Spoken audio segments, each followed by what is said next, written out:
नए income tax act 2025 ने capital gains के नियमों में काफी बड़े बदलाव किए हैं, खासकर 2026-27 के टैक्स पीरियड को लेकर। ये एक ऐसा विषय है जो हम में से हर उस इंसान को प्रभावित करता है जो निवेश करता है। तो इन बदलावों की बारीकियों को समझना अब सिर्फ एक विकल्प नहीं बल्कि एक जरूरत बन गया है। तो आज की इस चर्चा में हम इस टैक्स कोड को डिकोड करेंगे।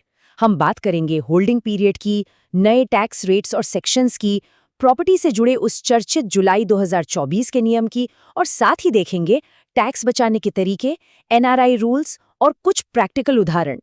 चलिए सबसे पहले बुनियाद से शुरुआत करते हैं।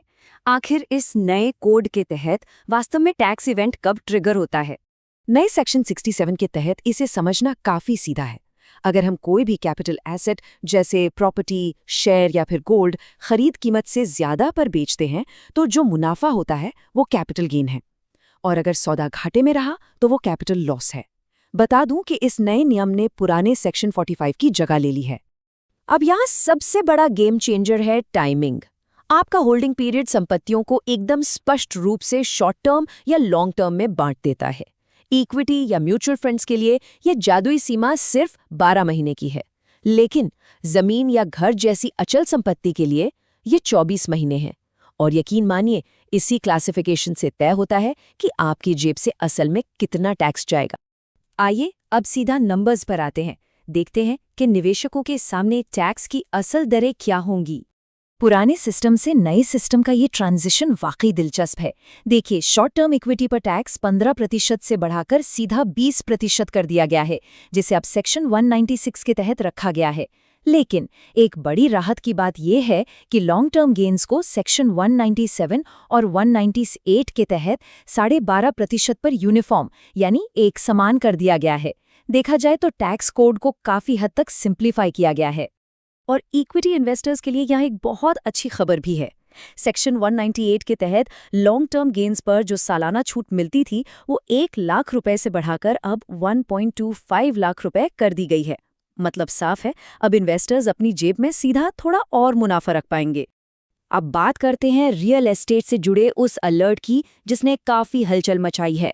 एक ऐसी कट ऑफ डेट जिसने इंडेक्सेशन के पूरे खेल को बदल कर रख दिया। 23 जुलाई 2024। रियल एस्टेट मार्केट में ये तारीख भूलना मुश्किल है। अगर कोई प्रॉपर्टी इस तारीख से पहले खरीदी गई थी तो इंडिविजुअल्स और एचयूएफ के पास एक बढ़िया चॉइस है। या तो इंडेक्सेशन बेनिफिट के साथ 20% टैक्स दें या फिर बिना इंडेक्सेशन के सीधे 12.5%। लेकिन अगर प्रॉपर्टी इस तारीख को या इसके बाद खरीदी गई है तब इंडेक्सेशन का चैप्टर हमेशा के लिए क्लोज हो जाता है। आपको सीधा 12.5% टैक्स ही देना होगा। टैक्स देना तो ठीक है, लेकिन उसे कानूनी तौर पर बचाया कैसे जाए? आइए टैक्स सेविंग टूल्स और रीइन्वेस्टमेंट रणनीतियों पर नजर डालते हैं। इस नए एक्ट में हमारी जानी पहचानी टैक्स छूटों को सेक्शन 82 से लेकर 88 तक शिफ्ट कर दिया गया है। ये सेक्शंस आपके भारी भरकम टैक्स बिल को काफी हल्का कर सकते हैं। बस शर्त इतनी है कि इन छूटों का फायदा लेने के लिए आपको ओल्ड टैक्स रेजिम में ही रहना होगा। हालांकि इन छूटों का फायदा उठाने के लिए आपको टाइमलाइंस को लेकर बिल्कुल अलर्ट रहना होगा। उदाहरण के लिए, अगर आप सेक्शन 85 के तहत बॉन्ड्स में इन्वेस्ट करना चाहते हैं तो आपके पास सिर्फ 6 महीने की विंडो है, और वो भी 50 लाख रुपए की मैक्सिमम लिमिट के साथ। इन शर्तों और डेडलाइंस का सख्ती से पालन करना एकदम जरूरी है, वरना छूट हाथ से निकल सकती है। अब मान लीजिए कि टैक्स फाइल करने की डेडलाइन सिर पर है, लेकिन सपनों का घर अभी तक नहीं मिला।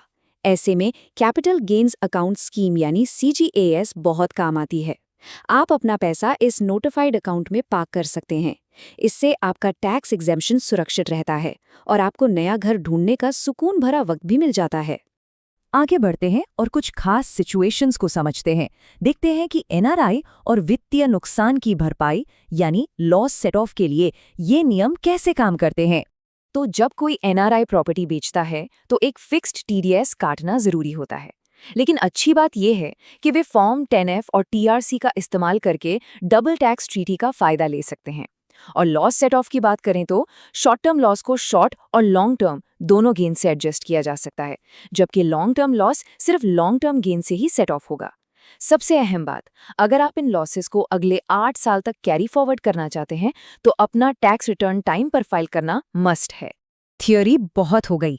अब इन सब चीजों को एक साथ जोड़कर कुछ प्रैक्टिकल गणित पर नजर डालते हैं ताकि पिक्चर एकदम साफ हो जाए। सेक्शन 198 के तहत इक्विटी कैलकुलेशन को ही ले लीजिए। अगर आप अपनी इक्विटी बिक्री को स्मार्ट तरीके से 2 अलग-अलग वित्तीय वर्षों में स्प्लिट करते हैं तो आप उस 1.25 लाख रुपए की टैक्स फ्री लिमिट का एक से ज्यादा बार फायदा उठा सकते हैं।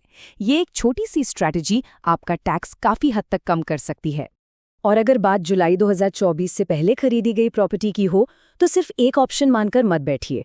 दोनों रास्तों को कैलकुलेट करना बहुत जरूरी है, क्योंकि कई बार इंडेक्सेशन का फायदा लेने के बाद जो 20% वाला टैक्स बनता है ना, वो बिना इंडेक्सेशन वाले फ्लैट 12-12.5% टैक्स से कहीं ज्यादा सस्ता पड़ जाता है।